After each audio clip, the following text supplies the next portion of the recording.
Tag-ulan na naman, season na naman ngayon ng tag-ulan. At madalas na problema ng mga nanay ay wala silang masampayan.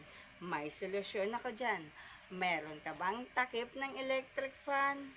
Yes, meron. Karamihan sa atin ay may electric fan, lalong-lalo na sa mga syudad. Yan. At kung meron kang takip ng electric fan, ganito lang ang gagawin mo. Tatalian mo siya ng kahit anong gusto mong tali. At ako, nahanap ko ay straw. Ayan. At ngayon makikita natin, natalian ko na ang ating takip ng electric fan at naging ganyan na siya. Ayan. Ikot. Ayan. Mga mare, mga nanay, mga mami, at mga mama. Yan, kung makikita natin ang butas ng electric fan na yan or takip ng electric fan, madami-dami yan. Hindi na natin bibilangin dahil mauubusan tayo ng time. At ngayon, isasabit natin isa-isa yung ating mga hinanger na damit. Nandito lang sa aking tabi. Ayan. Isa-isa kong kukunin ngayon yung mga hinanger na damit upang isabit. Ayan. Ayan. Akin na bibi ko. Abot mo kay mama, dali. Yan, very good. Ayan. Eh kung isipin niyo naman, kung lahat ng butas na yan ay malalagyan, ay hindi naman pwede yung kasi masyadong magkakadikit, maglagay lang ka ng space na gusto nyo, at sampay lang ng sampay. Ayan.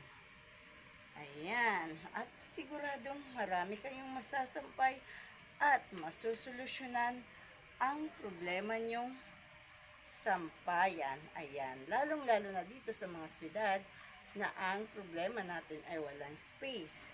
Kailangan natin magsampay sa ating mga bintana or kung saan mang may space.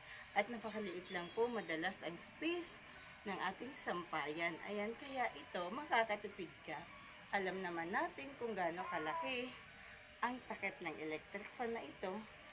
At pag nagawan mo ng paraan na ito ang maging sampayan mo, konti lang po ang kakainin space niyan.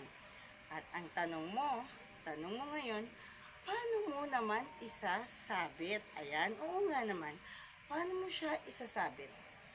Bumili ka lang ng hanger na stainless.